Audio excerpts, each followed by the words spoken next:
The Bostonian is Matt Perrault. This is our city. The book is Dave Sherapan. Pay him. Pay that man his money. Together, they are the Bostonian versus the book. You covered! You covered 12! I covered! Follow the show on Twitter at Boston versus the book. How do you like them apples? Bringing you the best insight on sports betting news, Matt and Dave's daily picks, and an entertaining and unfiltered dive into the sports betting industry. Here's Dave Sherapan and Matt Perrault. And here we go.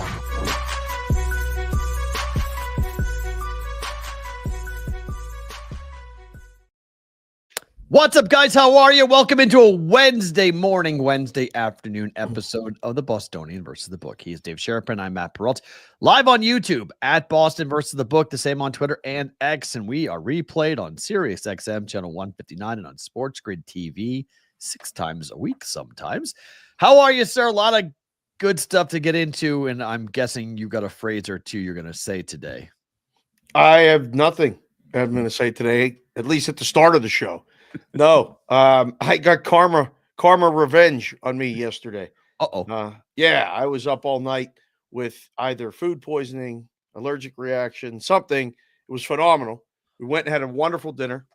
Kendall picked a place called Geisha, and either shrimp don't like me, I don't like shrimp. Something happened with the food, so I didn't see nothing. I would have dove in a glory hole if I could have. And relaxed and can you just dive gone to into sleep. Is that possible? I think so. Not that kind, but yeah, for the glory, the show, we're here, we're good. It's gonna be one of those days. Was it one end or two? No, it was neither.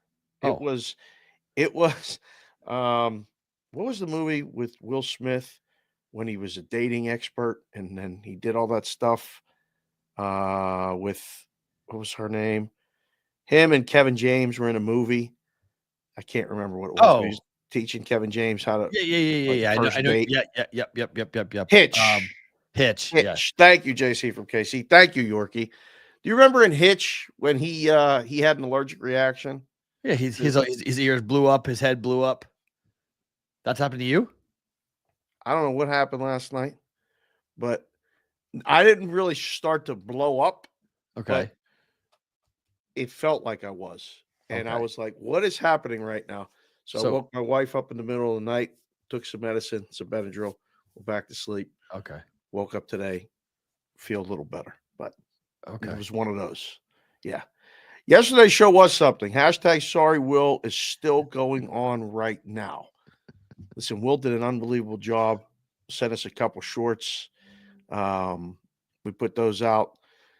I got a lot of questions. I got a lot of response from that with, hey, I didn't know what it was either. Oh, yeah. Really? So, yeah. I mean, a lot of people that know what it is running in different circles. I'm just saying. How do you live to a certain age and not know what that is? How do you know? When would it come up? When would it come up? I don't know. You're just a male in America. Like there's just certain things that you just know about. Like it just comes like you just come across. Like it's just sort of like, I don't know. It's like knowing that ganja is a nickname for marijuana. It just kind of like gets into your lexicon. Okay. Just gets tossed around in different forms. And like, you know, you see things in different ways. I did not know the Urban Dictionary definition you read yesterday. There were parts of that I did not know. That was interesting. Thought about that one in the middle. That the end of the explanation. If you missed the explanation, one in the middle. The one in the middle where they talked about there was 3 booths. And yes, that's middle. No. Yeah, that's something of yeah. The location of them was an interesting piece of like, wait, really? Oh, I didn't know that. Yeah. There were some things I can't put that on the screen. JC from JPC the fourth, but yes, that's a word that Dave read that was like, wait, what? It rhymes with aquarium. Word rhymes with aquarium. Yes, and duck. Nobody's swimming in it. I mean, I hope the wives that got to listen to the replay later got a good laugh out of it too. A lot of people did. A lot of people did. And it's yeah, you never know where the show is going to go. Let's just put it that way. I don't know. So it's not on the rundown. Wasn't on the rundown yesterday. Well, it was. I mean, Jerry Jones was. It just your reaction to Jerry Jones's comments was not on it. Yes. I honestly had never heard the term glory hole ever used before. Yeah, Jerry's used it a bunch, and every time somebody, I mean, nobody in the Dallas media. I was asking a friend of mine who works down there about, like, does anyone correct Jerry? And they're like, no one's ever, or if they have, it's been private and he doesn't care. He's going to say whatever he wants and he'll just keep on saying it. And the news will keep on putting it on the news. They'll just keep on, like, they run that full clip on the news. Like they run it like it's a normal thing. It's a tremendous soundbite. You have to use it. We used it. Then Jerry, did you just wait? What? Hold on. Come on, bro. You can't say that. Like, you can't say that word. Like, you can't, like, huh? So yeah. And I mean, if you're into oil and stuff, it's a regular word. I guess so. I don't know. I guess. Double entendres are real. You got to be real careful when you say them, though, because Jerry, you sound a bit out of touch. Just saying, if you're trying to play the part of I'm not the out of touch old guy, yeah. Right on time. Santana with the baseball talk, and we're going to do baseball talk here at the top because I almost fell over this morning when I read what Hal Steinbrenner said from the New York Yankees. So the Dodgers yesterday added another reliever. Kirby Yates, 1-year contract, $13 million. This will now put the Dodgers' projected payroll to be around $379 million. Mm-hmm. They will then get hit with a luxury tax of nearly $250 million. Okay. This baseball season will be around over $500 million from the Dodgers out of pocket.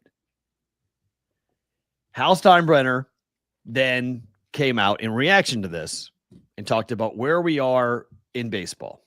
This is the owner of the Dodgers. Sorry, the owner of the Yankees talking about the Dodgers. Yep.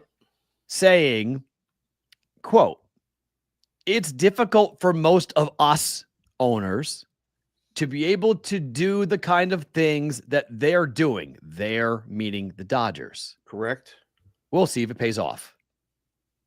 You don't find it amazingly ironic or hysterical that the Yankees, who for multiple decades drove the bus on overspending to win championships, that now the Yankee owner is saying that us owners can't afford to contend with the Dodgers? He's right. Is he? Who is more valuable, the Yankees or the Dodgers? I would bet the Dodgers right now. The Yankees are the most valuable franchise in sports. Mm. Like, the Yankees are the most valuable franchise in sports. Like, they're in New York. They're the number one media market in the world. Like, what are we talking about? The Yankees can't contend. They could if they wanted to. If Hal was like his dad, they could. They just don't want to, which is fine. Nothing wrong with running your team like a business. When the most valuable thing you have is the team, just like here in Vegas with Mark Davis and the Raiders. You run the team differently when it's the most valuable thing you have. Most owners have other things. Most owners don't have it be just completely wrapped up where I got to make money on this. Well, I mean, the other thing is, too, it's different in baseball than it is in the other sports. The other sports have salary caps. So the Dodgers can do whatever they want. It's not good for the game. It's good for the players.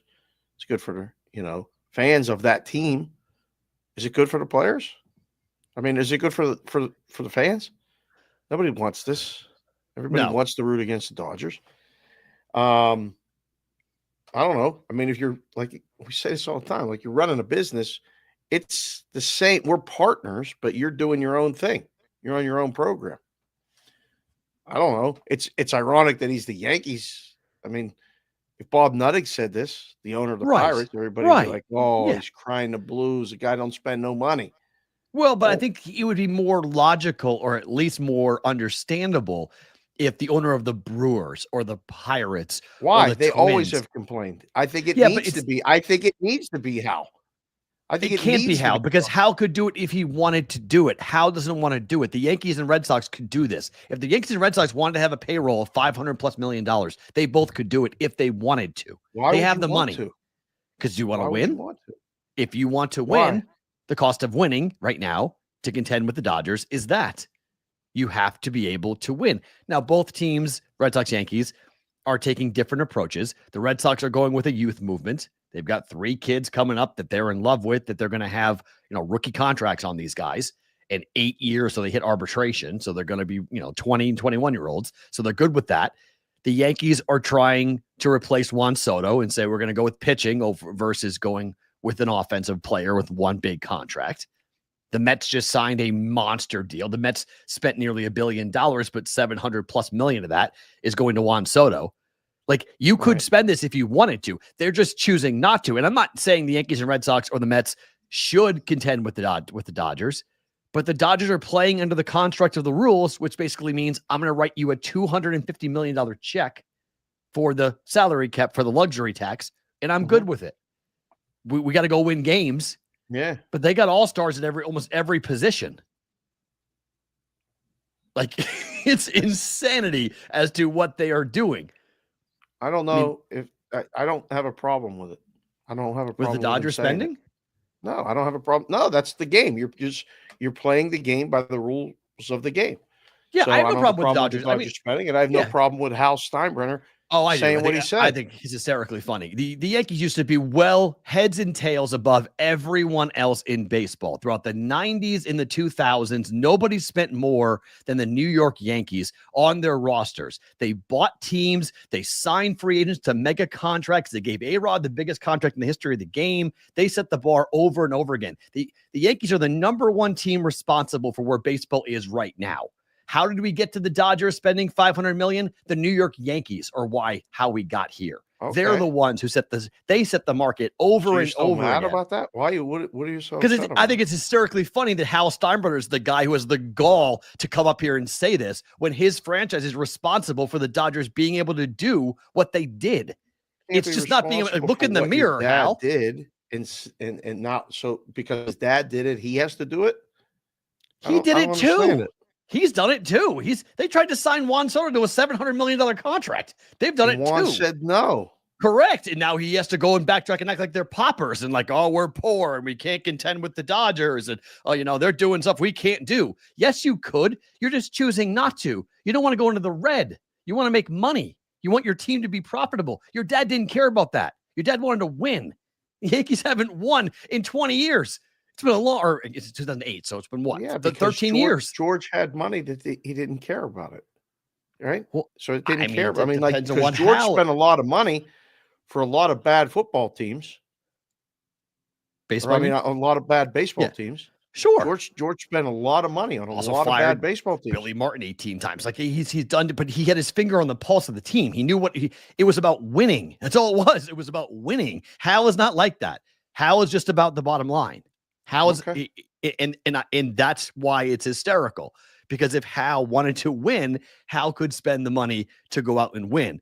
The Dodgers are lapping everybody. I mean, it's incredible to watch how many people want to. Now, granted, got to go play the games. Okay, we got to go and win and watch the games be played. Mm-hmm. But the Yankees made this bed. To complain that the bed now has cockroaches in it, you're the one that poured the cockroaches into it. Like, you're the one who built this bed and poured it in. So now you're complaining. The Yankees won. The Yankees won the World Series in 2008. Yeah, and when was the last time before that? Was last time what? Sorry. When was the last time before that? 2001. What? 98 to 2001, right? For them. I mean, it hasn't worked. I'm not debating, but it worked then. It worked back in the day. It worked for a while in the 90s. It worked. It worked. But Moneyball came around. Teams building their franchises came around. The Yankees, the luster of the Yankees wore off. The Dodgers are the new team everyone wants to go play for. That used to be the Yankees. The Yankees were the team that got you the most eyeballs, the biggest publicity, the biggest marketing deals, all came from New York. That's no longer the case anymore. You don't need to be in New York to be a superstar. Okay, so 2009, they won. And then 2001, they lost to the Diamondbacks. Oh, right. They're in the World Series. Right. Versus the Mets. So 2 times in the last 24 years, right, the Yankees won. Yep. Obviously, it's not working. I mean, how many times did the Dodgers win before last year? Won 2020. Which you've acknowledged on this show didn't really count Mickey because Mouse. it was a COVID year. 100%. It was Mickey Mouse. I agree. So before 2020, when did it work? 86. When did they win? 86, but they weren't spending like this. Dodgers weren't spending like that. 1988. 88, right? sorry, yeah. But I mean, yeah, 86. Hershiser. Sorry.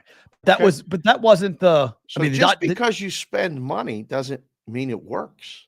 Well, the Dodgers are just now doing this. This is 2 years now into this experiment. Right. So, and they're 1 for 1. So I would argue that it means more coming from Hal than it does coming from the owner of the Padres. Then it comes from the owner of the Mariners. Well, you mean, so it's a red flag? He when the owner of the Yankees is claiming poverty that the league needs to pay attention to? Poverty. So they're saying we can't compete on the same level. Which is crazy. Well, it's the baseball. It's the state of baseball. At what point does the money run out? And you go, this is what we can spend. Well, the deferring of money. Yeah, it's the deferring of the salaries. It's why the Dodgers are capable. I'm not a salary cap expert. I'm not. Well, it's the deferring of it. I mean, they're able to defer the money because of the fact that they're not going to sell the team anytime soon. And most owners don't want to do that because it makes it more difficult to sell the team when you have deferred money in the millions and millions. Like the Shohei contract makes the Dodgers a very difficult team to sell. So now they just compounded it and compounded it and compounded it. Other teams could follow suit if they wanted to. They just don't really want to do that. So the Dodgers now team can win. Only one team can win the World Series. Yeah, but multiple teams can make money. If you go and you make it like the Yankees did last year, the media is going to call you a failure. They're going to come after you because you didn't spend and you didn't this and you didn't that. Right. Run your business the way you see fit. They asked them a question. I give Hal credit for saying it. What was he going to say? Well, we offered Soto $700 million. He said, no, good luck. We weren't going to go higher. Just because someone else will go higher, right, doesn't mean you should. Well, it depends upon how are you going to allocate those funds, and are you going to add anybody in the back end? Because that's the Red Sox fan is saying the exact same thing you're saying. You went to a certain point with Soto, and then you didn't go and offer that money to anybody else. You offered over $700 million to Juan Soto, and you haven't spent that money in the offseason because now you're going to go with the kids. Like you had one shot with Soto and saying, okay, he's 26. We're going to pay him $700 million. Well, now we just proved that we can pull that out if we need to and put that on the table, but we're not going to go and sign pitching. We're not going to go get Jack Flaherty, who's still available, or Max Scherzer, who's still available. We're not going to go and do that. We're going to make decisions because we're going to say, all right, that was a once-in-a-generation talent, so we'll spend for that, but we're going to wait and let the kids come up. And we'll see what Roman Anthony does, and we'll see what these kids do that come up. I mean, Roman Anthony is number 1 prospect in baseball. He'll start with the Red Sox in the outfield this year. So, we'll see what he looks like and what he does as a rookie. But I can't wait to see if the Yankees are the ones claiming that baseball system is broken. To your point, that it's not a bad thing that the Yankees are the ones saying that. Does baseball have a serious conversation about the salary cap in 25 and 26 that needs to be put into place in some form or fashion? Because if they don't, the way that they're going to fix this is they're going to lock out the players. In 27, we won't have baseball. Like if the owners continue to say, hey, the Dodgers did this because the Yankees were blamed for lockouts before, for what they have done for, driving up prices for salaries and the agents and, Scott Boras being the guy who just constantly looked out for his players, always on the open market, always drove the salaries up, that the Yankees might be the ones to sound the alarm bell and say, okay, fine, we're done with this, guys. One team can't go and do this anymore. The deferred money thing is going to be a really interesting, a very interesting conversation as to whether baseball is going to be cool with that, because that loophole is unbelievable. I don't know. To equate it to sports betting, you could say Talati's in here saying the owners need to open up their books and show fans their true colors. They see only what they want to make money and don't take care of winning. If you open up the books, does that make you feel better? Like it's they're never going to totally open up their books, and I don't know why they should. Well, it's hard to do that too. If you see, like, sports books would open their books and you'd see who's winning and losing, you'd be amazed. You'd be amazed at what, people are getting paid because anyone that's actually working in the book, taking the bets, and generating the win-loss of the day, they're not getting paid anything compared to the marketing guy and the, C something, pick a C-suite job. They're getting paid ridiculous amounts of money. It's the way it is. You can choose to be a player. You can choose to be an admin guy. You can choose to be a C-suite guy or suit or, a grinder. They're not going to open their books. The game is, and on top of it all, spending money doesn't guarantee you win. Right. And the book thing is tough too, because some of the, like I mentioned, not every owner, the most valuable thing that they've got is the team. Like Jerry Jones' most valuable thing now is the Dallas Cowboys. The Yankees and Hal Steinbrenner, most valuable thing they got is the New York Yankees. But like Robert Kraft owns Gillette. Gillette, as a corporation with everything that they do, is on par or more valuable than the Patriots are. So like you look at what they could do from a money standpoint, where could they draw money? That there's a lot of intermingling going on and a lot of hiding of things for that matter. I mean, just look at what's happened with the Twins in a long time, because Twins are in a major market, but they act like a small market team. Like they act poor, but they're not. It's a major metropolitan area in America. So they can position any way that they want and they can spin it around. As you mentioned, Bob Nutting, the owner of the Pirates. What's that guy worth? Like, he's worth a lot of money. But like, how much, if you open the books of the Pirates, how much are the Pirates making as an organization versus what the owner makes himself? And no owner is going to open up the books for their personal finances to anybody. So that's why it's complicated to do that and be like, open the books and show what we got. Yeah. I don't know. Just everybody's TV's revenue is different. Oh my gosh. Well, everyone's now it's and the money's a real gone. mess. Yeah. I mean, everybody was living pretty high off the hog before. Now there's one team that's living high off the hog. It's the Dodgers. They're just different than anyone else. The Yankees are still doing extremely well. Yes, is a massive multi-million-dollar company. They are, I guess. I mean, they're independent. Like you can, if the you Red can Sox be independent like that, where they could never show another game nationally, and the Yankees would still do have money from from that. Right. Red Sox too. I mean, Nesson ratings are huge. I mean, they have eight states. Like they do really well in 8 different states, all in the Northeast that Nesson is in, and Nesson pulls cable rider fees from all of those. They sell Nesson Plus. They've got people who are buying advertising like crazy. I mean, Nesson does very, very well. Red Sox own 80% of it. The Bruins own 20% of it. Yeah. So they do very, very well. So like there are, but that's in pockets. The Phillies have done very well recently with Comcast and their rights. They've stepped up on the East Coast. The Mets do very well with SNY, not as well as the Yankees do with Yes, but SNY does very well. It's just not consistent throughout baseball. Like, what are the Miami Marlins doing with their television rights? How much money are they making down there? What about Tampa Bay and the Rays? Like, what are they making with their revenue? Like, it's 2 different sports in a lot of ways in terms of where they're making and how they're making their money. Has been for years. Right. And that's why it's been so amazing to see how certain teams have been able to. Oh, first freeze. Put that on the bingo card today. There it is. Hold on. Snap. Back. Who owns SNY? CBW? I thought the Mets owned SNY. Just a contract? I thought the Mets owned SNY. Mets and Islanders.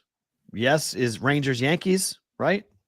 I thought that's how it worked in New York. If I'm wrong about that, I apologize. I was under that assumption that that's how it works. So who owns SNY? But the Mets do well. I mean, people watch the Mets. It's New York, and this year, more people might watch the Mets than the Yankees this year, depending on how things go. If Juan Soto has a huge Sam Licata is in the chat and said the Cardinals don't have their games on any live TV streaming service. I can't watch a game for the past 3 years. That's bizarre. Sam. Streaming service, he means. So he means he has to pay for a cable channel to watch. Used to be called Fox Sports. Now it was Bally Sports for a while. Not sure what it's called now. Well, it's over the air. Can you do it with rabbit ears? Can you watch Cardinal baseball? I'd be surprised if the Cardinals don't have rabbit ears, given how rural Missouri can get. I don't know. I'd be surprised for that. MLB Network does fairly well, Nick Tom. It does okay. I mean, it does better than the NHL Network, and they both are combined, but it does pretty well. Well, it's the same. Yeah, MLB and NHL run out of the same building, same company, same.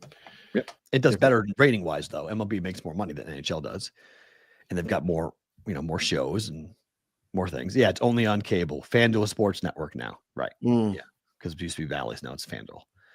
I don't know. I think there's going to be how sports are delivered because of what we thought we were going to get, this Fox Sports, ESPN, Disney conglomerate thing.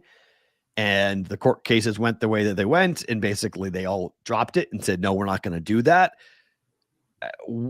At some point, there's going to be just a sports package that people will pay for.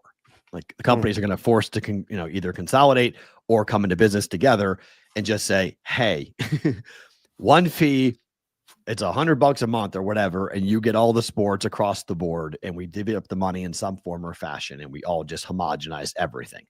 That will be eventually that's going to be the case, because it's just these franchises are looking for payouts that are not coming anymore. And there's been budgets drawn up, done by the regional sports networks, paying them rights fees. And it's gone. That money's gone now, and it probably never will come back. So it didn't work. Well, it worked for years. It just like everything else in media, it changed. Things pivoted, right. We used to pay for the newspaper, but people used to pay for every morning. You go and get the paper and read the box score. And, if your game was on the West Coast, you didn't get the West Coast games, because on the East Coast, it went to print before those games concluded. So you had to go and wait for the afternoon edition, kids. There used to be two versions of the newspaper, one in the morning and one in the afternoon. Love the afternoon edition. You got all the scores and all the box scores and everything else.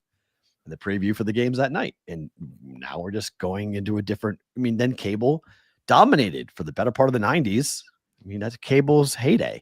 ESPN made money hand over fist. Hey, Nick Tom, easy now. Don't make fun of us. I'll give you an example. Last night after we got home from dinner, we come home to put the Knights game on. That's not on anything. It wasn't on anything except streaming. And, it's been on 34. But it's blacked out on ESPN Plus locally. Even streaming, it's blacked out here. That's the way we watched it. It wasn't on 34. It was just on ESPN Plus only? Yeah. Oh, wow. It wasn't on the regular because most games are blacked out. So ESPN Plus must have certain games that they're exclusive, that they have only to themselves. I don't know. It wasn't on regular TV. So it wasn't on cable. It's only on the streaming. And we had to watch it on there. It's a pain in the ass to find the games. You try once, you try twice, and then you're like, you know what? I'll just watch the highlights. Well, I think they have to understand that. Well, because they're getting what they want is the phone tablet viewer. They're not after the TV viewer. Yeah, they want the person who watches everything on their phone or on their tablet. That's still to be determined as to whether or not that's a long term. That's going to happen and continue long term. And does it work? Can you grab a hold of an audience and hold their attention? Because it's really easy to flip through 10 different apps and just not give you your whole, attention the way you could on cable or where you could on broadcast, where you give them an hour or 2 hours. So that's going to be the question. How long? Holding my phone and watching a hockey game for 2.5 hours. I'd rather dive into a glory hole. I have no problem with it. I really don't. I watch things on my phone all the time. Hours. I have no problem. I like it because I put headphones on. I have my phone. My phone's a big enough screen. Throw headphones on. It's immersive and goodbye. I like it. I can do it. I do it with I do it with shows. I do it with fights. I do it with hockey. It's, as I get older, we'll see how my eyes adjust to it, but I don't have a problem with it. And I see, my college kids, that's all they do. But most of them are streaming things illegally. Like that's the problem, is that they don't pay for anything. Yeah, They just go ahead and have that. The You thought can't of see the watching puck an in your picture. entire game on my phone is terribly boring. I believe there is a way to do that, CBW. You can project depending on Yeah, what you can do TV that. you have. Then you can't change the channel. Yeah, then you're stuck. Yeah, absolutely. You're completely stuck. It if you do sucks. that. Yeah. So, everybody gets the 4-screen setup and divides this and divides that. And again, we see everything and we're not watching anything. But I watch, how I do it is I have 4 games on my TV for YouTube TV. So I watch 4 last night I was watching 4 college basketball games, watching 1 hockey game, 1 NBA game. So on my computer, NBA game, on my phone was a hockey game, I can't remember which game I was watching, and then 4 basketball games. And I wasn't really watching my phone. I was watching college basketball. So the sound was off on the other 2 and the sound was on the TV and I was watching college basketball. Yep. And that's, a lot. I think that a lot of people will do that with multiple streaming services and multiple platforms when they stream everything. That's the theory behind why we're going to put things on ESPN Plus and why we're going to put things on these apps, Prime and all the different apps that are available now. Now Netflix coming into the screen, but there are free ways of doing it. Yes, there are free services out there that the leagues want to take care of, and there's several Bruins games that are available only on Hulu, ESPN Plus. Yeah, and that's like what happened last night with the Knights. So I think it's certain games they get exclusivity to. Big game last night between Dallas and Vegas. Overtime win for the Stars. High scoring game, 4-3 final. Yeah, 3-2 going to the third. Stars, pretty evenly matched teams. That's going to be. I don't want to say they're on a collision course for the West, but those are 2 good hockey teams. That's going to be fun. It is. Yeah. Good win for Dallas. I still like Dallas a lot. This is sort of like a book / MLB question because we had this question. The first time I remember talking about what makes a rookie was back with Ichiro, when Ichiro came over to play Major League Baseball and won Rookie of the Year. Because Ichiro wasn't 20 years old. Ichiro had been playing Major League Baseball for a long period of time. Same thing's going on here with Sasaki. He's going to be a rookie. But should Major League Baseball take a look at this? Because Roman Anthony, as I mentioned, the number 1 prospect for the Red Sox, that's in the American League. So he's not competing with Sasaki. But he's a rookie. He's 20 years old. He's never played Major League Baseball at all. Is a rookie someone who's playing professional baseball for the first time? Or is someone a rookie in Major League Baseball for the first time? Sasaki's Major League Baseball, right? He's plus 210. That's the rule right now. He's plus 210 to win National League Rookie of the Year by a pretty good ways to win the whole thing. Yeah, I think that's the rule. It is the rule. But should we change it? Oh. Should we have a classification where a player who's been paid to play baseball before, no matter where he's paid to play baseball, would no longer be a rookie under these terms? I don't think. See, SoCal this is an opinion for a lot of people that you're not a rookie if you played professional baseball. Now, any professional league, you would mean outside of Major League Baseball system, SoCal, right? Because you're paid to play AAA baseball. You're paid to play AA baseball, but you're not paid major league salaries or top of the level professional. Like he played in Japan. Now he's 23. Sasaki is 23 years old, but he was extremely good in Japan. That's why the Dodgers and everybody lined up to go get him, because he's sold off by the team that had him over in Japan, but he's really good. He's going to go and be the number 2 or 3 starter for the Dodgers this coming year. They are rookies to Major League Baseball. Yes, Zach. Just Zach. That's what they are. Yeah, I think it's, I don't know. I think you leave it the same.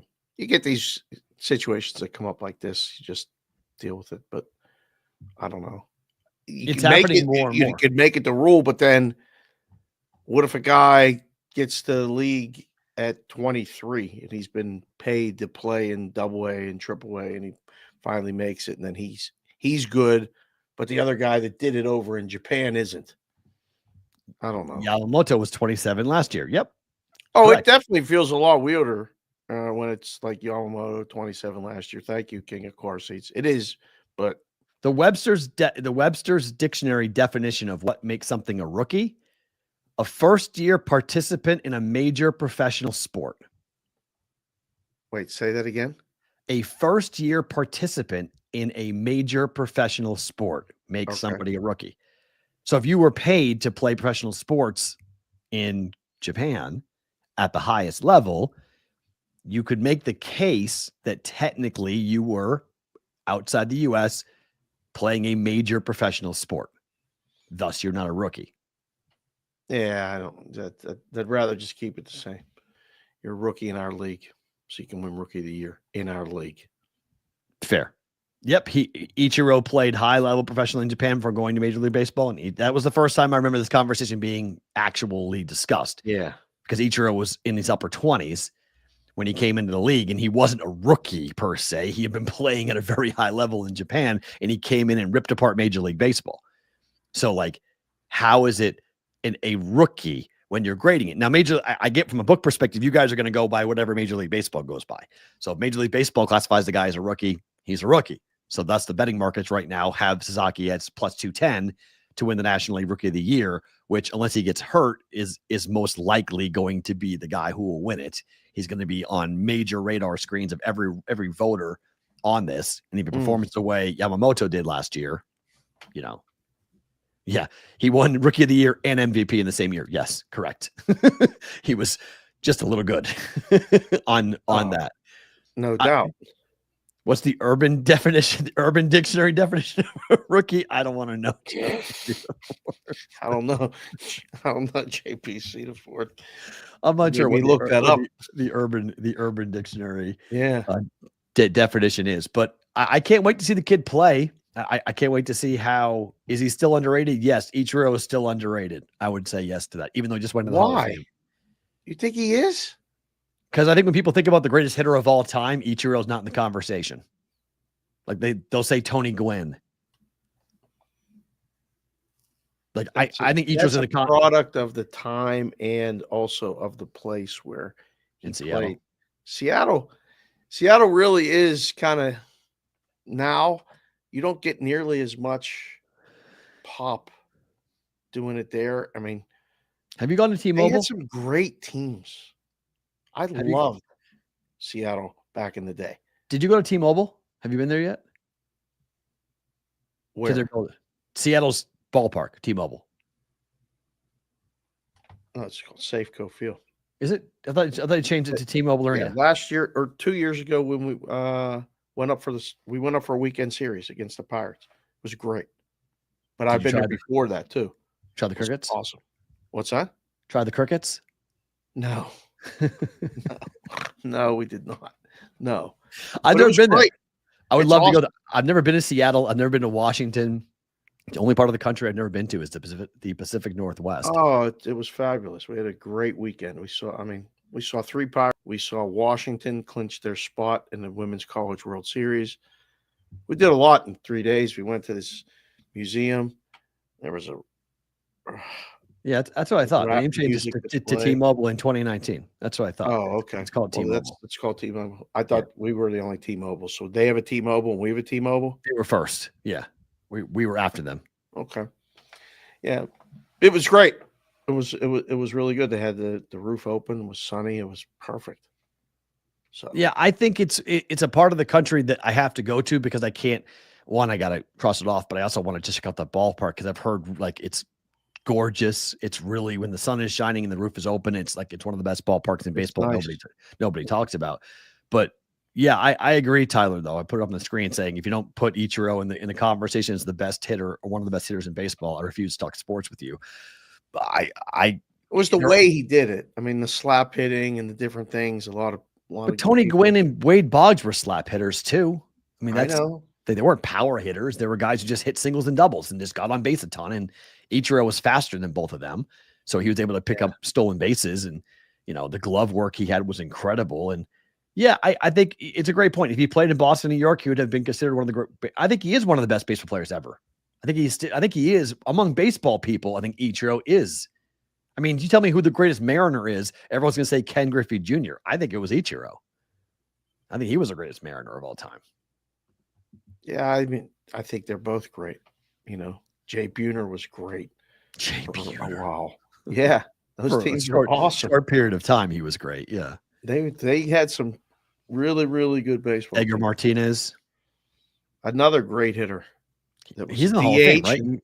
He's the only DH in the Hall of Fame, right? They didn't acknowledge him being as great of a hitter as he was. The DH. That was the DH knock. Oh, you don't play the field, so you can't be that good. Yeah. And it's like, well, hold on a second. Yeah, and then you put Randy, you put Randy on the mound. You get the big unit throwing, 100 miles per hour back when throwing 100 was rare. Yeah. And it was like, oh, okay. Against the Yankees, couldn't beat the Yankees. It's kind of like the Buffalo Bills. It couldn't beat the Chiefs. That Mariners they have the team, record for most wins in a season, right? Yep. Still, yep. Didn't win at all. Ugh. They lost in the ALCS to the Yankees that year, right? Man. I think so. Oh, that's a good.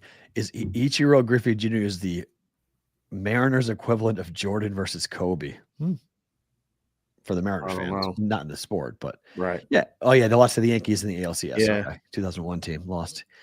Yeah, they were unbelievable. They killed everybody in that ballpark. The Kingdome was perfect for the way they played, and they just hit bombs like crazy.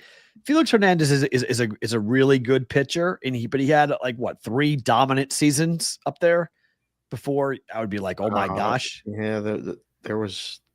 I mean, he was an automatic bet on for a couple seasons in a row. Sub 2 ERA. No matter what you made the price, it was just, you bet him, come back, cash your ticket later. It was easy. Whew, man, he was good. Maybe that's the new Dodgers record, win the most wins and no World Series championship. We'll see. That could be this year. Yeah. I mean, we'll see what the Dodgers look like this year. I mean, it's going to be Harold Baines. Wow, we're throwing back here. Harold Baines with the Seattle Mariners. No, Harold Baines was White Sox. Oh, hitter, DH. Oh, yeah. Myers is pure DH. That's the question. Pure DH is in the Hall of Fame. Because that's the question about David Ortiz that it's going to be everyone's having. Yeah.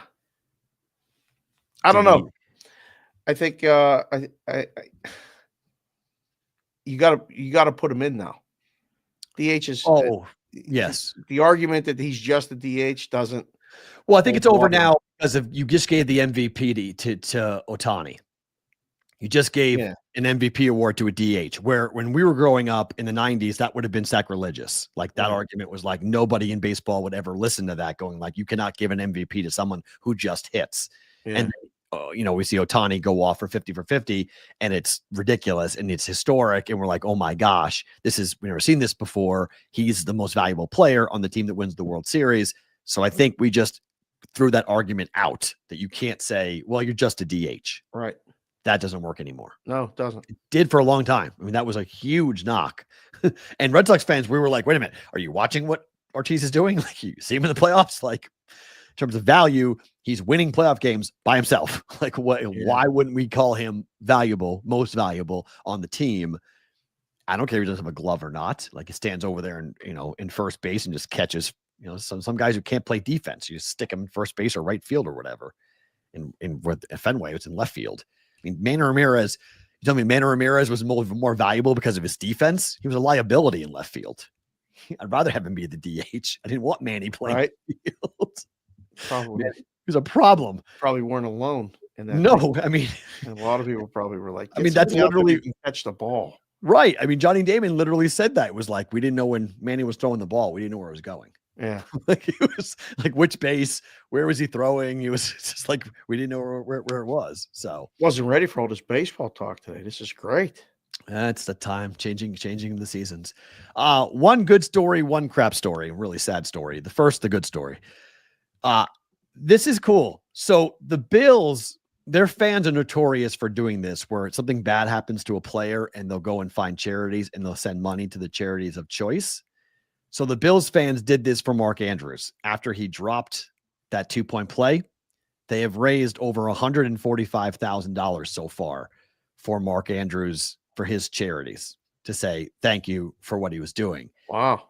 But Ravens fans have now returned the favor, and they're now going to Dalton Kincaid's charity, and they've dropped $30,000 and counting after he dropped that pass on 4th down. Oh. So this is your good feel story of the day, that football fans sometimes get a lot of negative talk, but two fan bases that are rallying around and saying, hey, Bills Mafia rallying for Mark Andrews, and now Ravens fans returning the favor coming in and Dalton Kincaid. I disagree with that. I don't think it's a troll job. I know some people think that it's sort of like a needling. Yep. But I feel more like this. I feel like more like football guy, that like, it's good to see. It's nice to see it, that fan bases are going to raise money for good, positive things in the world versus celebrating someone's failure. It's just something different. It never occurred to me to go, gee, I'm going to give to this guy's charity because he dropped the ball. It is different. You're right. Like, it's just a different place and a different mentality. I saw good point, on the Roper. rundown, and I went, even if it is a troll, okay. I think just like Roper, even if it is a troll, at least it's helping people. Yeah. I think it's both. Right. It can be both. I mean, if it helps, whatever the charity is, the cleats for a cause, whatever that's special to that person, to that player. I mean, the NFL has done a pretty good job. We rip them a lot, and they get ripped for a lot of things. But I think the cleats for a cause thing is pretty cool, because you get to see what each player values and what they're involved in. Oftentimes, the Walter Payton Man of the Year is the only time we hear about a lot of these players and what they do off the field. Not all of them want the publicity or looking for the coverage. They just do it because they're supposed to do it. They're good people. They know that they're supposed to give back. They're lucky to be where they are, and they want to help back to the communities that they came from. And the Cleats for a Cause has elevated those conversations. We now see what these players care about. So it gives fan bases a chance to say, oh, we know what Dalton Kincaid likes. He's raising money for X, Y, and Z. Right. So let's go and help him raise more money for X, Y, and Z charity. Yeah, I agree, Chicago Christian. Even as being a bit of an ass and you're helping someone in a charity. Yeah. So even if it is a needle job or a troll job, at least there's some positivity that comes out of it. Right. With that. The other side of it, this story sucks. An 18-year-old Temple student climbed to the top of a light pole during the Eagles celebration and fell. Landed on his back, in the back of his head, and passed away. Oh. 18-year-old Temple student who was on the club gymnastics team. So he was the most decorated club gymnastics team, because he had like 120 medals from being on club gymnastics this past year. Dominated. So he was a strong kid, athletic as hell, obviously. Climbs to the top, and the police haven't said whether or not they greased the light poles, but this is more as me being a dad and thinking about my daughter and kids and being like, if any of you are 18 to 24 or whatever, and you're thinking about doing stupid stuff, please don't do stupid stuff. Yeah. You ever see anyone do that? Yeah. First time I saw somebody do it, I was here. Oh, wow. New Year's Eve. Oh, Las Vegas. On New Year's Eve. On the Strip? We were outside the Bellagio. Okay. Corner there. I guess that's Flamingo. So we were. Okay. Yep. Right. Basically where the Cosmo is now. It wasn't there. Yes. Okay. And this guy climbed the pole. And I was with some people from college and intern and some friends and stuff. And I'm like, what if that guy falls? It's over. And nobody will. I mean, like, I don't even know if anybody would know. Right. So I was watching it, and I felt like, I was 28. No, I'd come home from Curacao. So I was 28 or 29. But either way, and I remember thinking, that's the dumbest thing I ever saw. Like, what is he doing up there? And one, how's he getting down? Right. Like, and we were around all these people, And I kept going. And if he falls and hits someone on the way down, they're done too. Right. Then we went back into Bellagio to play blackjack. And I don't know how that guy ever got down. It's a tradition for some reason in Philadelphia. Eagles fans, you guys know the history more than I do. But it's a tradition that I never really understood because the danger that comes with it, and the police are notorious for greasing the light poles. That's like, in Boston, we say queue up the duck boats. For you guys in Philly, you say grease the light poles. That's like your, symbol or signal that here comes the celebration. Here comes all of the, the partying. But the police haven't said whether or not they had done that after the Eagles won the NFC Championship. And if the kid slipped off the top of a pole and died because it was greased, like that whole thing just sucks. He's 18 years old. I don't know. I don't know why you climb those things, but if the Eagles win the Super Bowl, they're going to do it again, and they're going to close down Broad like they did, and they let everybody. I don't know. We saw Newby down there. We saw James Santor was down there. Guys, we know we're all part of that celebration. They weren't climbing poles, but they're all part of that celebration in downtown Philadelphia. That's going to happen 2x, 3x if they win the Super Bowl coming up in 2 weeks. I just don't get it. I love the celebrations as a fan and different things, but like we went to the parade, we went to the Stanley Cup parade here. When they went, the girls will never go again. Oh yeah, they'll never do one of those things again. It was just too many people and too crowded and too. So maybe you do it, maybe you don't. You just can't be stupid while you do it. Yeah, just don't climb light poles. Don't do things that endanger yourself because you're happy your team won a stupid football game. Value your life. Take yourself, and then if you do it and then someone does it next, and that person who saw you do it does it and they die, like monkey see, monkey do type crap. Like football guy 97. Look at this. This is unbelievable. Brendan, high school bridge jumping. We used to jump off bridge when water level was high. He got hung up and drowned. I used to jump into the Shawsheen River, which was as polluted of a river you could have in America.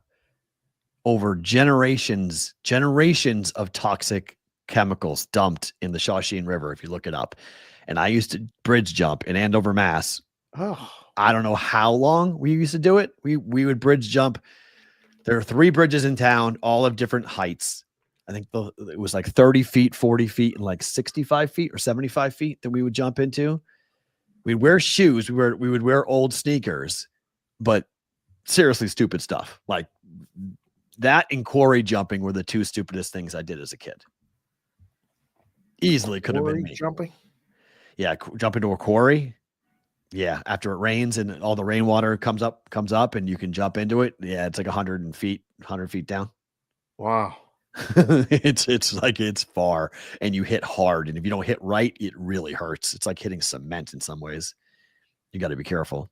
What was more dangerous, the jump or the toxic river? I don't know, because we used to get sick. Like you get like, if you got any water that went down, like you swallowed any of the water, you would be like seriously sick. Like you would have problems like throwing up and like just bacteria in your body and bad. Not good stuff. I don't know. I always just look at that and go, I'm good. Just never really thought that this is something we should be doing. Yeah. A guy shot a gun in the air in Philly? Oh, my. Yeah. Yeah, saw a video of that, too. Yeah. Oh. Yeah. Oh, my. Okay. Yeah. That's no. That's some dangerous stuff. Yeah. All right. Staying with Philadelphia to the Super Bowl. Odd line movement here for the odds. So according to covers.com, they went and pulled a bunch of stats over the last 20 years in terms of line movement, early line movement for Super Bowl lines. Mm-hmm. Historically speaking, the Sharps have been on the right side of line movement. But in 2 of the last 3 years, they have not been on the right side of the line move. Do you make anything of that? 12 of the last 17 years, they've been on the right side.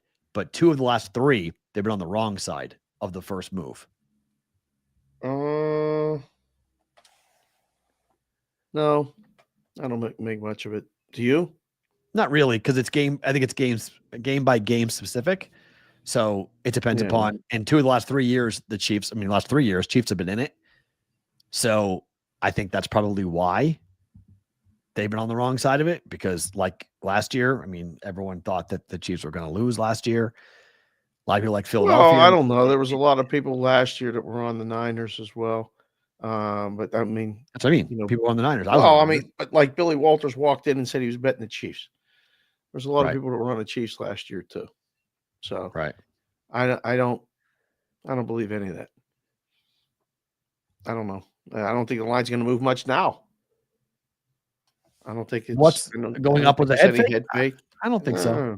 I don't think the first move. I mean, there's no limit right now, right? You can bet whatever you want. I got a text this morning that Stations took a $50,000 bet on the total. I was shocked. Wow. Yeah. So maybe the first week, a lot of times, you don't want to take $1 million today. Okay. I would, but some books don't. They'll open it up. They're waiting for the props to come out. Like the books that have the props already out, it's fine. Okay. Like, but the books that don't have their props up, you're really working on that, getting that up by hopefully Friday. Okay. This week. You want to have a full week to take those. If you're cross sports bets too? The cross sport ones are the hardest ones to do. Right. I think.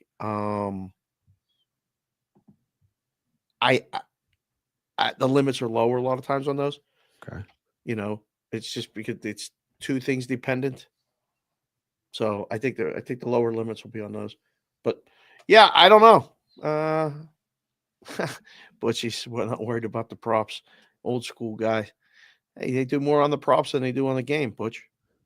So that's Chicago Christian. I'm gonna put this up and let Dave answer it. What way does a coin flip go historically? Serious question, Chicago Kristen. I'm going to make an objection and say, I'm not laughing at you. I just knew. No. I just knew his reaction would be. There's no serious question about the Super Bowl. And I'm gonna have to put you. I'll just say that your objection or question is overruled. We're throwing it out. I'm not a judge. I'm not going to put you in contempt. Oh, but Tyler. There's no serious questions. Tyler Wyatt, there you go. Tails 7 of last 11. See, you can find stats and things. I said it last night on Sports Group at Wetzel. Eron Sean sent a stat that 16 out of the last 20 Super Bowls, the team wearing white has won. 16-4. Yep. Mm-hmm. Okay. Yeah. Means Heads nothing. is so due. means nothing. Oh God, it's not due. Means nothing. Heads is so due. Yeah, it's not due. No pun intended. Why do people want to bet the Super Bowl coin toss? Because they want to have, but they don't want to bet the Jacksonville, Tennessee Week 6 coin toss. Fair. Because the books don't offer it though. Oh, if I knew people would bet it, I would offer the coin toss every game. Would you juice it on both sides? Of course. I mean, no, you get minus 102, minus 102. We can do minus 104. That's fair. Minus 104, How about minus 108? We see minus 110 on both sides. No. What are we doing? Minus 115. Butchie, come on, dude. That's brutal. Yeah. Minus 115. What are we doing it? Yes, because you're degenerates. That's a very good point. Yes. Yeah, do you want to bet the Gatorade? Sure they do. Yeah. Yorkie does. Yeah, because then people said they have inside information, right? That they start doing the research about how often the Eagles get hit with green Gatorade and how often the red Gatorade comes for Kansas City and all that crap. It's ridiculous. Oh my God. Yes. But people want to have, I mean, it's the last football game of the year. And so it's, you want to have fun with it. Our friend Ben Fox posed this question on LinkedIn this morning. I thought it was pretty interesting.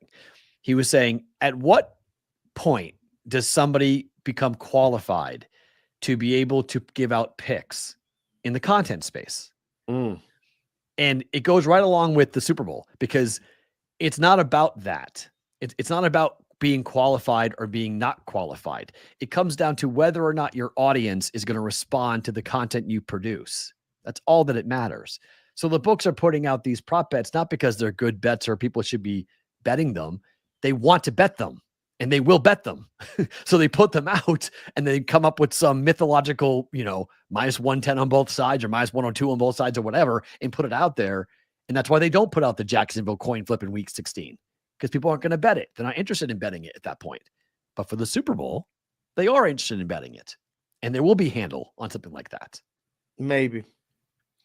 I don't know. A lot of it's Maybe. A lot of it's good for media stuff. How much handle you guys do on the coin flip? It's the most bet on. So that's my point. It's either the first or the second most bet on prop every year. But it would not be in week 16. No, but people would bet it. That's what I mean. How much would they bet an opinion? How much would they bet it? If you offered it, how much? Because why don't they offer it then? If it was going to be that big of a handle on the coin flip, why wouldn't they offer it? Well, because then you'd have to monitor it. You'd have to watch it. I mean, it takes 20 seconds to do a coin flip. Oh, I know. What's the monitor? You're just watching the coin flip goes up or down. We're moving on. Yeah, put it in every game. I don't know if it was an easy automated thing, I'd have a coin flip for every game. It seems like it would be simple to do, but it comes down to. But nobody will bet it. Not because of content. No. Not because of content. But people should be qualified to give out picks. You don't think so? No, I think it all comes down to you can't quantify what someone being qualified or not. There's no way of doing that. That's impossible. I'm talking about free picks now. I'm not talking about selling picks. Selling picks is different. It's a business, different story. I'm talking about the content space. People are giving out picks on Instagram and shit like that. Well, yeah, anybody can do that with anything. You can give out stock picks on. Correct. Right. You can give out stock picks on free content. You're not a fiduciary. Yeah, you should buy stock in Apple. Who's going to stop you from doing that? It doesn't make you qualified to do it. I don't know. There is no. My point is there is no qualification to it. It's all about monetization. No. If you can monetize content, it doesn't matter what the content is. Yeah, you can give out good bets, bad bets, even fictional bets. Right. And if people are going to pay you for it and you're going to get sponsored or you're going to get people to pay you for it, then, on the free side I'm talking about, there is no qualification for that. There's no qualification as to what you can and cannot bet on in a football game. You're going to put up what people are going to give you money for. Right. So longest reception, shortest reception, touchdown inside 1.5 yards. Like these are all things that only exist. The shortest touchdown only exists during the Super Bowl. The coin flip only exists during the Super Bowl. The length of the national anthem only exists in the Super Bowl. What order will the halftime performance be? Only in the Super Bowl, because people are looking to bet it. They want to play it. And thus there's money there to be made for the book to put up that prop bet. Yeah. And that's why it goes out. Sometimes I don't like a lot of books. We wouldn't put up all that nonsense if we had the book. Let the other books do that. That's fine. I wouldn't put up time of the national anthem. Waste of time. Not enough handle. Really? There's not enough handle on that stuff. No. I'd rather take $1 million on Saquon's rushing yards. I know people are betting that. Right. I'd much rather do that. So the coin flip is number 2, you said, for handle on props? What's number Usually 1? First or second. It depends on the game. Right. Okay. There may be a Patrick Mahomes prop this one that dominates, but the general props, they do a ton of handle. The safety, will there be a safety? Overtime. You can handle 6 figures on that silly prop. First kick goes to the end zone, yes or no? Yeah. It's 160 on a wedding proposal. Cut for who? Fans or players, Roger? They think that it's that heavy that we see a proposal. Bet the no on that. That's surprising. Octopus, yeah. Wait, that's real? That he's going to propose? Kelsey's going to propose? Oh, that's a prop bet. 100%. That's a prop bet. Yeah, I just didn't know the price on it. Price is crazy. Oh my gosh. Well, Chicago Kristen, the length of the anthem can be found out and has been found out before, and has been pulled down because 2 years ago. Oh, that guy did that video outside of the LA stadium, outside of SoFi. He recorded it, and he recorded them practicing because it's an open air stadium. It's a dome, but it's open air. So he was able to sit in the parking lot and hit record, and he taped the length of the national anthem. He put it out on social media. Everybody bet it, and the books pulled it down. So yes, you can you can find out how long it is. And that does, a lot of times the books will limit how much money they're taking on that prop for that reason, because somebody knows, like someone who's been a part of that organization, that prop, that presentation, that performance is it has a script and knows how long it's going to be. The question will be, how long will the performer hold the last note? Some books grade it differently as to when's it over, when the music stops or the person stops singing. Right.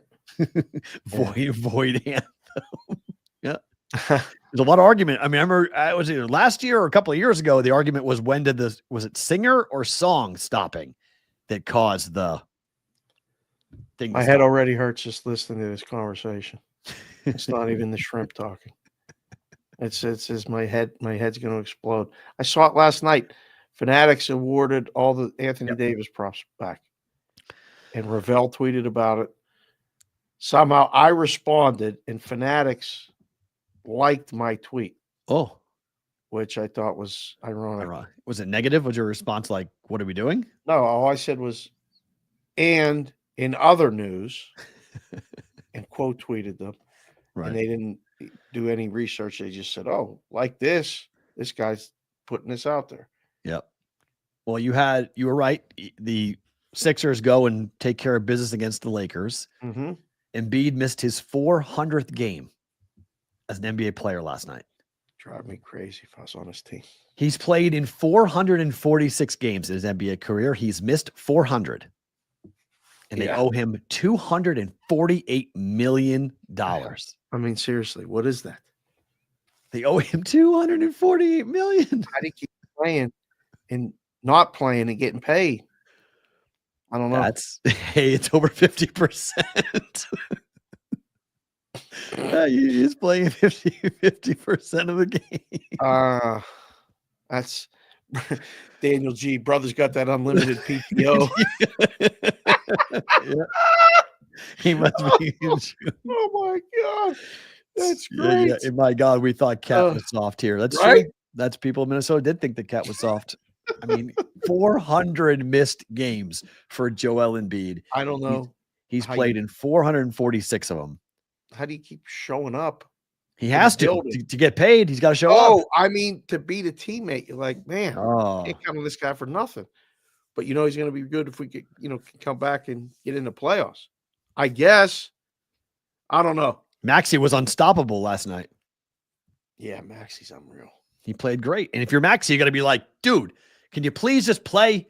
Like, suck it up and play. Like, I mean, in the beginning of his career, I understood it for Philadelphia because it was like, we got to keep him healthy for the playoffs. So we're going to try to play it around. But as it's gotten older and older, he misses playoff games too. So it's like, okay, what are we holding him out for? Just play. And if you get hurt, you get hurt. Like all of this load management and, injury management and everything else they've done with him. If I'm him, I want to change that narrative as much as possible because this is embarrassing. Like I look at this and go, what the? And you're owed in markets like Boston, Philadelphia, Chicago, New York, when you're a rich athlete and you don't play, that's how your fan base flips on you and you become a problem. He's become a problem. And people wonder why just overall the viewership is down. People aren't watching. It's hard to say I'm a fan of this team and I'm a fan. You're a fan of the team because you're a fan of the player and the player helps the team win. It's all related. So I'm going to watch a Sixers game. Oh, Joel's not playing again. Oh, and, okay. Well, then I'm going to watch it. I'm going to watch it tomorrow or the next day, whatever. He's not playing. You stop watching. You stop making an appointment viewing to watch it. How do you bet it? Oh, well, you were right. I mean, the number was baked in for him to miss the game, and then they went out and won the game pretty easily. Lakers being favored was weird. It was like, wait, why? And then, I mean, this is the NBA story of the day, and I actually feel really bad for the kid. They played Bronny James in the first quarter last night against Philadelphia. Yeah. They actually gave him real minutes because they needed it. They were thin. Yeah. Right. No points, 3 turnovers, 1 foul, 0 for 5 on field goals, 0 for 5 from behind the arc. Like, I watched him play against the Boston Celtics. That was the last time he played like any significant minutes. He threw up a brick so bad. I really felt bad for the kid. Dave, he's 1 for 16 in 44 minutes shooting in his NBA career. 1 for 16. Probably could have used another year of college. Maybe a couple more years of college. Again, everybody knows what it is and can see it. How it was done. We're all just we're all in their world. We're watching it. I don't know. But JJ's playing him. Like, this is Redick. Somebody says like maybe that was JJ Redick's shot at management, saying like he scored 31 points in his last game in the G League. So people were like, okay, he's ready. He's not even close to being ready. Ready for the NBA because you scored 31 points in a G League game? Correct. Wow. And they're bringing him up and down. He went on the road for the first time. Like, he doesn't go on the road. He's always been playing home games. They try to ease him in garbage time against the Celtics. He played the last 5 minutes. Like, they tried to kind of ease him into the NBA, but they needed him last night because they were shorthanded. So JJ Redick said, okay, I'm going to play the kid. And JJ plays him, and it's so apparent. His first pass got picked off and literally dribbled back down his throat, and they dunked on him. Like, it was like, oh my gosh, like, you are so far over your skis playing in the NBA, and if your name was not James, you wouldn't be in the NBA. And I mean, there's a lot of nepotism in life, and people get jobs because of their dads and their grandfathers and their last name all the time in all walks of life. But this is doing LeBron James and everybody in LA a massive disservice. Like, you've got to just put this kid in the G League and say he's staying down there.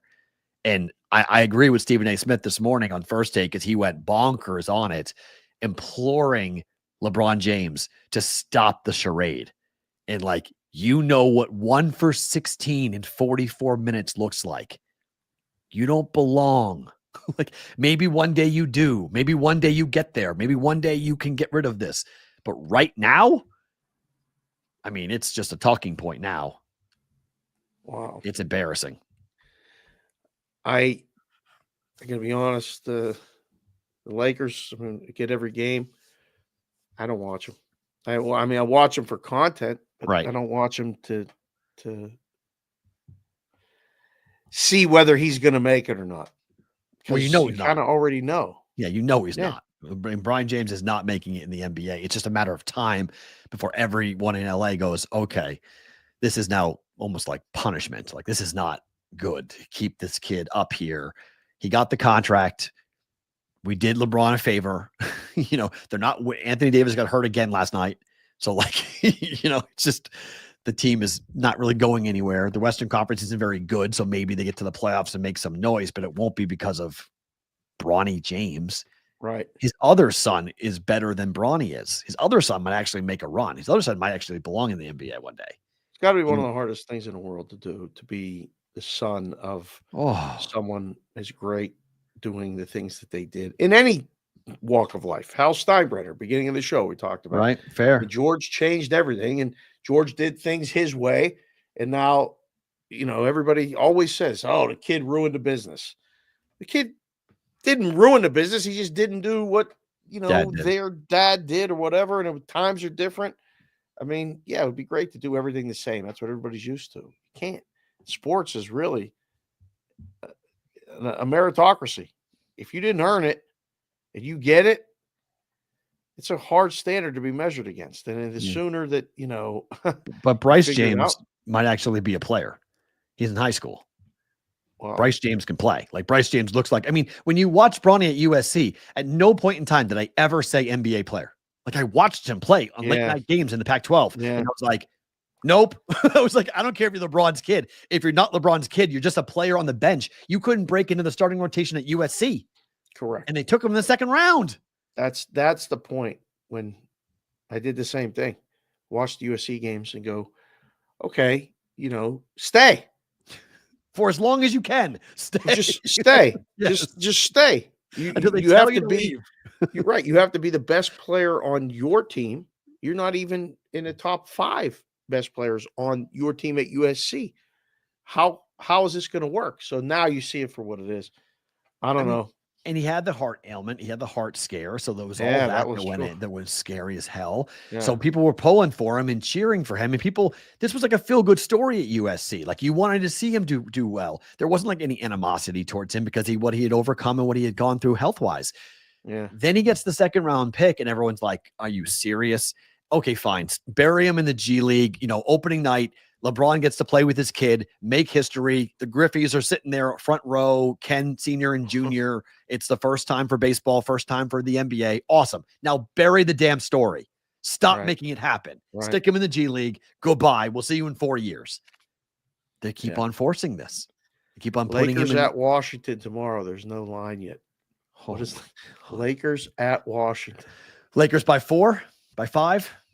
I think it has to be more. They were just 4 at Philly. They were 5 at Charlotte. So it's probably 5. Without AD, though, what do you do? Make it 2 and take $1 zillion on the Lakers? No. Boy, Washington's so bad. You guys put your number in there. For Lakers bad. At Washington. Everybody wants to be an odds maker. Everybody wants to be a book. Everybody wants to take bets. Take your shot. Lakers at Washington. What's your number? Just so everyone understands, the Washington Wizards are 6-39 on the year. Okay, they're 6-39. They're the worst Nikki team. Cervello said 10.5. Nikki, we can't put 10.5. We can't. But thank you for giving the first number. Yeah. Mine's 5. Mine's 5 or 5.5. That's all. 4.5 for me. Yeah. But and then we'll take bets on Washington. the last time the Washington 6.5. Wizards, the last game the Washington Wizards won was on the 1st of January. They have not won a game yet in 2025. They're 0 for in 2025. They've yet to win a game, and they beat the Bulls because the Bulls were hungover. Joel Onler, you can't pass on the game. That's the thing about being a book. Gross as a book, I pass on that game. No, Washington money line. Go after it, C. Hastings. Come on. SoCal DJ chiming in. Washington money line. Goodness, 15 and I a half. want tickets. 15 and a half. If you go Washington money line tomorrow, I want tickets. Send them to the chat. Send them to the email. AskTheBBB@gmail.com. If you take Washington money line tomorrow, you will get a screenshot on the show on Friday if they win. I don't think they're going to win the game. Lakers will win the game, right? I don't know. May not cover I the guess. spread. LeBron plays, I guess. Content space-wise. Let's go Wiz tomorrow. Oh. They are coming off of a 130-108 loss to the Dallas Mavericks. They play the Raptors tonight. They are currently 6.5-point home dogs to the Raptors. Wow. So if the Raptors are 6.5, then that's what I'm saying. Raptors Raptors suck. Are 6-point favorites. The Raptors are 3-19 on the road this year. Might be 7. 3-19. Toronto is favored. God. By 6.5 points tonight. Damn. It's 5.5 now. Sorry. It was open at 6.5. It's 5.5 now. I guess there's no more rules. I mean, the NBA never used to be more than a 7-point favorite, but it might be 7 tomorrow. Well, we're talking about Philly. The Kings are laying 9 tonight against Philadelphia. Wow, the back-to-back numbers are so inflated. And this is the Is Kings that the team. Sacramento Kings? Yes, and that's the same Kings team that might be trading their best player. Like there's some drama going on right now. The Bingo Long Motor Kings. Bingo Long All-Stars and Motor Kings. Minus 9. It's 8 now. Okay. 7.5 in other places. Okay. It was 9 this morning. That's too high. Holy crap. 8.5 at most books I'm looking at right now. Yeah. Kings won the first matchup 113-107. Won it by 6. Back to back for Philly. That seems too heavy, no? Home points. Yeah. Home points. Yeah, what's the over under 231.5? Yeah, over to.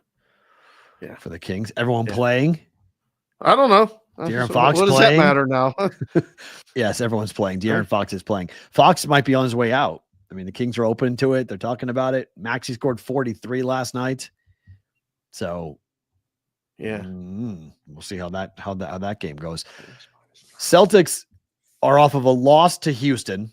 They're 2-1 this year against Chicago. They lost the home game to the Bulls. Last time they played in Boston, they lost it.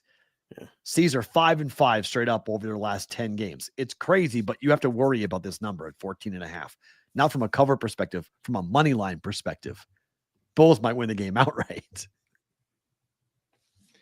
I'm coming on tomorrow in the Shooters shirt, the Bulls shirt. Oh, there you go. If they win, if the Bulls win. Yeah. They're 11-11 on the road. They're not Bulls horrible on the road. Come on. Celtics just lost a home game. They're not they'll win. There it is. Celtics win, Bulls cover. It's going to be a lot of mad people in that building. There's a lot of people are starting to think that there needs to be a trade next week. We're a week from the trade deadline. For what? That's what I said. Who are you trading? Who are you moving? Who are you going and who are you bringing in that's not going to seriously risk disrupting the chemistry? You brought the whole team back for a reason. Who are you trading? Pritchard? Like, who are you trading? Because there's nobody else you can actually trade. You're not trading Porzingis. You're not trading Horford. You're not trading either the Jalen or Jason. So, like, who are you moving if you're the Celtics? It doesn't make any sense. You go get a bench player, okay, but like, what's that going to do? Not going to shake things up massively for this team. No. Either you're good or you're not. I would agree, Ian. I think you got to sprinkle Bulls money line. I think you do. Put up a poll, please. We'll have it because we're going to get out of here right on time, I think, today. We're zooming through the show. We'll keep it to 140s as much as we can for you guys and us. Although bonus time does get fun and loose like it did yesterday. My God, that was great. I have no idea what's coming in bonus time. Minus 14. Plus or minus 14 if you bet this game. And a half with the hook? No, put it on 14. Okay. It's 14. Yeah. That's a key number in football. We'll make it pretend like it's a key number in basketball. But if you had $100 and you were to have minus 14 or plus 14, which way are you taking it? Bulls all day. All day taking the Bulls. Yes. Boston's, they don't care. They don't care. They have no interest.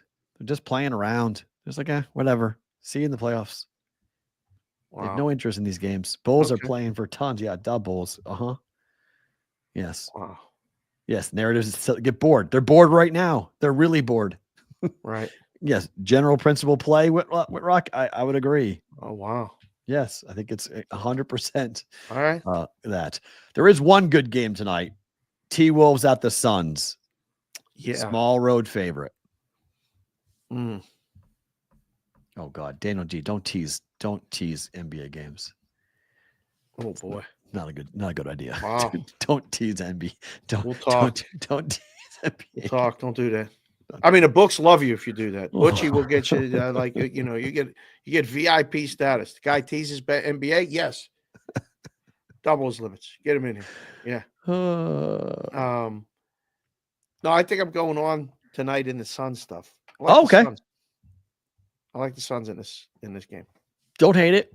Yeah. Don't hate it at all. I mean, I think there's going to be over lunch and look and make sure. But I mean, I like the meaningful games. I feel like this is a meaningful game for both teams, considering they are both where are they at in the 7th and 8th in the Western Conference standings. Yeah, well, everybody is. I mean, they're so bunched up right now in the West. It's crazy. They're all separated by 4 or 5 games. Right. But Phoenix is going to close the favorite. I'll say that right now. Okay. It's flipping back and forth. One book has a -1 up top with the T-Wolves. A couple other books have them down the bottom. Again, just looking at it right here, I think Phoenix closes as a favorite. Okay. NBA, our college basketball tonight. We got a bunch of games. Number 1, Auburn on the road, laying 13 at LSU. So I need you to tell me, how bad is LSU? Bad. LSU has lost 5 of 6. They covered 2 of the last 3, however, at home against Arkansas, and they covered just against Alabama on the road. Bama was laying 17.5. They only won by 7. But on the flip side, Auburn doesn't cover big numbers. Right. So Auburn has won their last 2, Tennessee and Georgia, by 2 points both times. They were laying 7 and 5.5. They beat up on Mississippi State, but they didn't cover the previous 4 games. They have 1 cover in their last 7 games right now. 1 and 4 in their last 5, and they're 1 and 5 ATS in the SEC. This is too big of a number. Yeah. Auburn's become a very public team, so everybody's betting Auburn games. Fun to watch, and yeah, at home they cover. Nikki says I'll take LSU plus 13. Yeah. Kentucky won outright last night as a 10.5-point underdog on the road versus Tennessee. That was I told you on the show yesterday. Like everybody was like, all them young kids played. Well, the chat was like they're missing 3 starters in college basketball. When that happens, more often than not, the kid that is coming in behind will play his ass off for a game or 2. It's not long-term success, but for 1 or 2 games, if you're down 2 or 3 starters, there's a win one, let's rally, circle the wagons thing that I saw last night from Kentucky. And Tennessee wasn't ready to match the intensity that Kentucky came out and played with. They thought, they suck. They got 3 starters out. We're going to walk through this. They got smoked. That game was never really in question. Well, it got down, got down to 2 at the end. I know, but I still thought Kentucky was going to win the game. Hit a bunch of big threes. They shot great. They made a lot of threes, and there was a period in the first half where Tennessee couldn't make a bucket. Just couldn't make a basket. They're still Kentucky recruits. Yeah. I mean, it's still Kentucky players. It was just, it was 13.5 at Caesars. So if you're looking for 13.5, you can find that. And that's at LSU. That's a Caesars is a New Orleans book. Okay. So you can jump in there. They're legal in Louisiana. So I don't know. I think LSU keeps this game relatively close here tonight. Alabama, big number on the road at Mississippi State. Oh, sorry, they're dogs. Sorry, at Mississippi State. I don't know what to do with this game. I couldn't bet this game. Yeah, I have no idea. I think the over might be a decent play. Alabama, it's 164.5 now. It was 166 last night. I almost bet over and I stopped. I was like, I'm not going to do that. Yeah. Complete coin flip game. I have no opinion. So at home, Mississippi State is 4 and 5 ATS. They're just 2 and 5 in the SEC ATS wise. While Bama's 5 and 2 in conference play, 7 and 3 over their last 10, and 6 and 4 on the road. If I was going to bet this, I would take Alabama. They've won 3 games in a row since that loss to Ole Miss. Yeah, same. They're playing better. I would take that. Houston is on the road at West Virginia. I am involved in this game. Oh. I was going to go and have our guy come on, but I did not want to jinx him again. So I said, okay, we should probably not go get Can't bother him until they win again. No. I mean, they've won big games, but we can't bother them. I mean, they beat Iowa State, but that was not the BVB curse lives. Right. Yeah, we got to wait till they win. They haven't won since, right? Yeah. Give me the home dog. I took less points than you can get right now. 9.5 points, 10 points. Time's that game? Early. Yeah. 7 o'clock.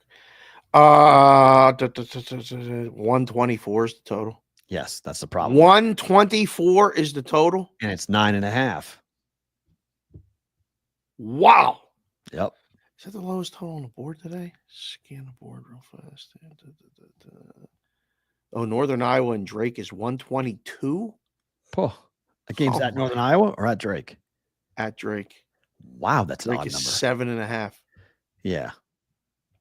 Drake wins that. UNI. Yeah, but UNI is going to bleed the clock. Jacobson's going to play that early. 122. That's the second lowest. So this game's the second lowest total. Unless I missed one. That's second lowest total. D-Rock all day. And then this. So you like dog and under. I like dog. I don't total is take it or leave it. But I like the dog. Okay. That's worth a sprinkle in my mind if you like. I mean, look, West Virginia beat Iowa State at home. They beat Kansas at home. Okay. When they get up for big time opponents. Now they lay down sometimes. The very next game, they lost to Arizona at home. Arizona State. Yeah, Arizona State. Thank you.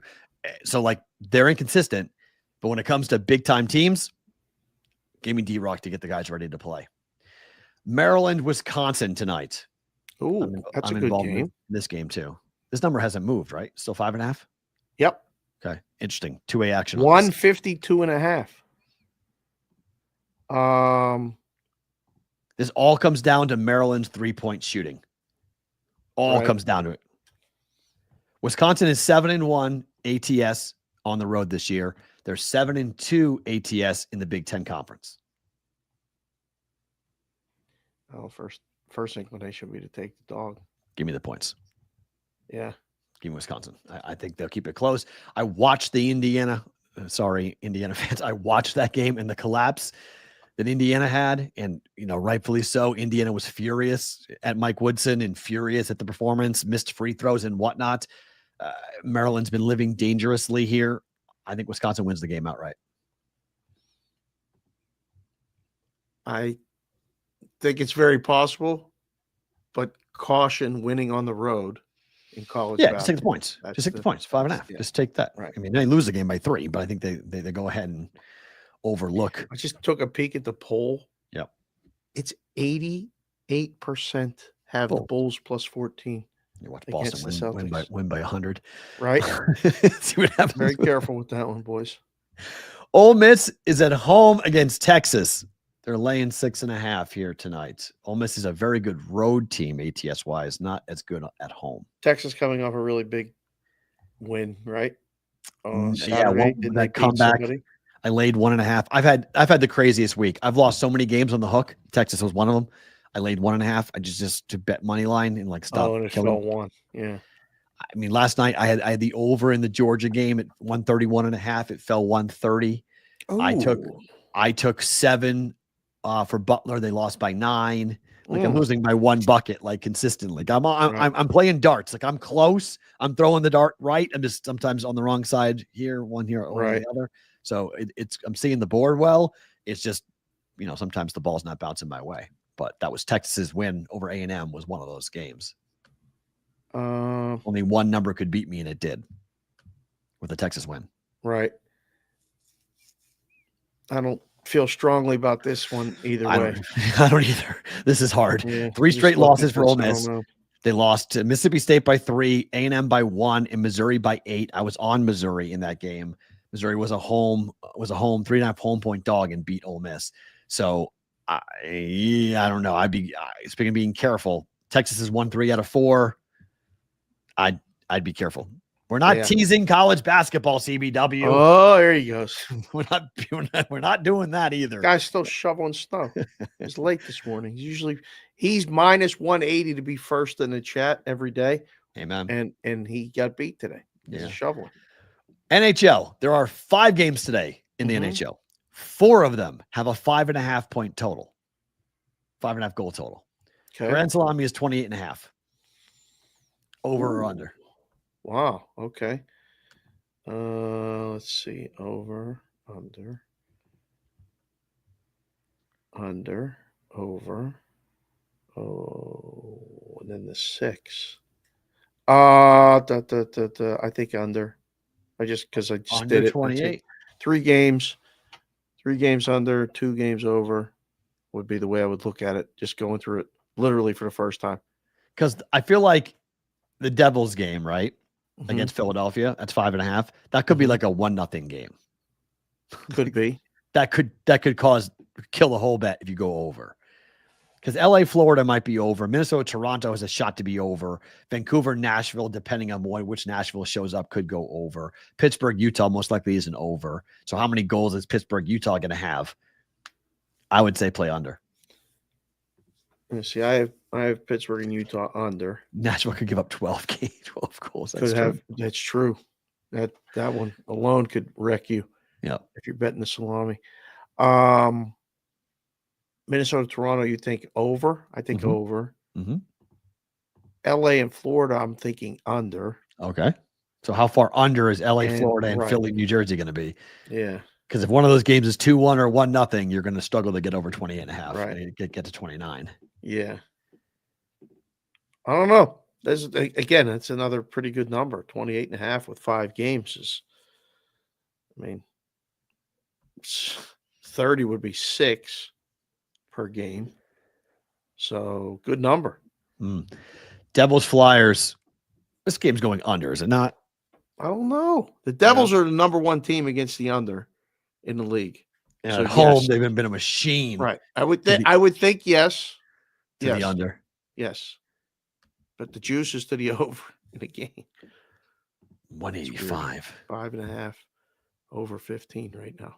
Addison likes the under in the game. Yeah, too. I like under. Yeah, I'm with you on that, and go with the under. All right, we can do the whole show here, right inside of the show. Right. We don't need to have bonus time here. Better to book it time.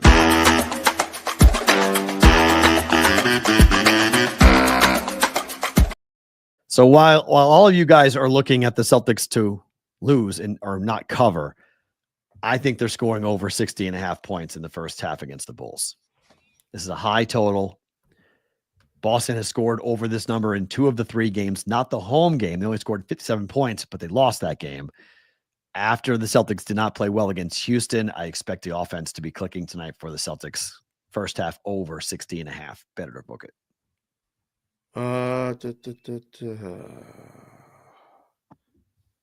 It's a game total 228, 60.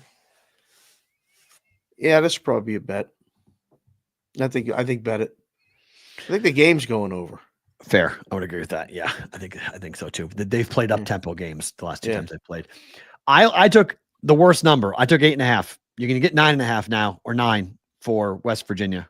But I took the 8.5 last night at home against Houston. I'm concerned that they don't score enough. Well, no one scores on Houston. I know, but like you have to score enough. The total's so low that they could lose this game by double digits. This is going to be.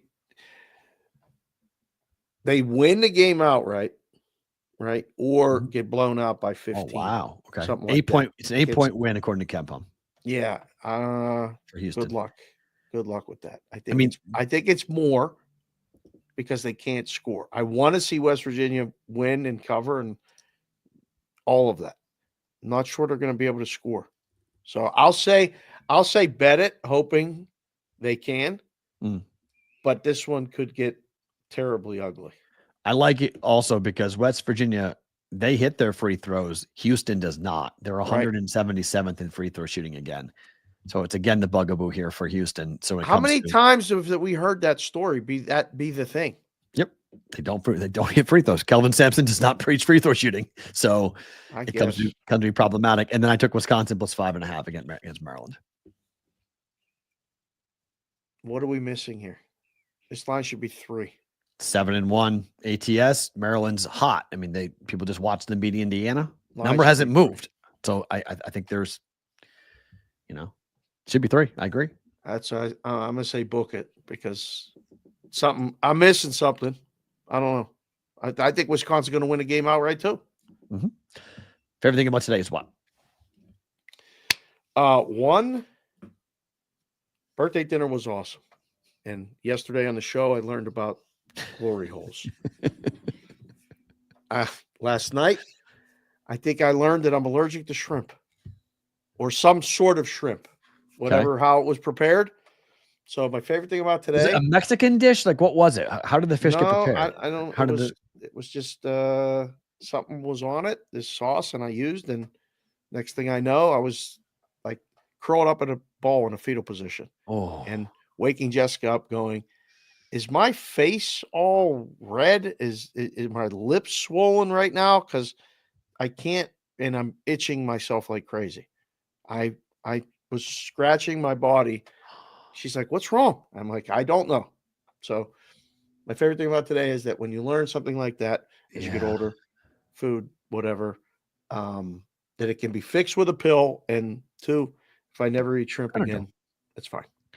You never eat shrimp again. Wow. Okay. Mark that down. Whenever we're eating with Dave, don't serve Dave fish on this. Shrimp tempura, good. I can eat that because it's fried, I guess. But the other shrimp, no good. Was it ceviche? What did you eat? Was it raw? Maybe. I really don't know. Oh. Yeah. Interesting. Well, Yeah. all right. We got to watch that. That's no joke. Shellfish allergies are no joke. Those things can be dangerous, like literally dangerous to have that. Favorite thing for me is, so I leave here, I teach on Wednesdays.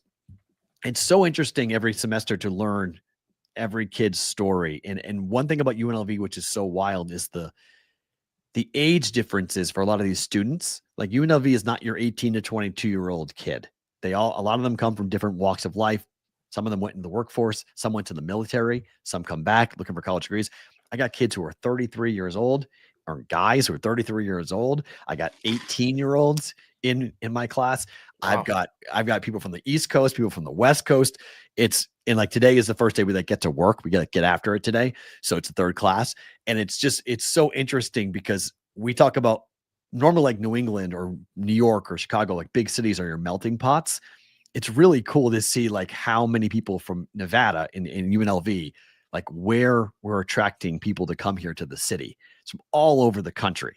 And you get to learn about the way they consume media and how they watch sports and how they, when do they watch sports? How do they watch anything? How they watch this show, how they watch other shows. It's always funny when they kind of find their way into our audience. They start watching the show and they're like, oh, I told them don't watch last show. I was like, hey, don't watch my show. I don't know. I thought last show was good. I thought it was great, but I just, if you were a parent of a freshman in college and you found out that your professor was talking about what we were talking about, keeping it real. We always keep it real. That's for sure. We are. Thursday, we are back tomorrow. I'm psyched to get to class. That's my favorite thing about today is I get to go to class where I'm going for right now. He is Dave. I am Matt. We are back tomorrow. Thank you for Sports Grid on the replay, folks. Same thing for you guys on SiriusXM. You got the whole show today, guys, including favorite thing about today and better to book it. If you ever miss it, you can get it on our YouTube channel at Boston versus the Book. We'll talk to you guys tomorrow. Same place, same time.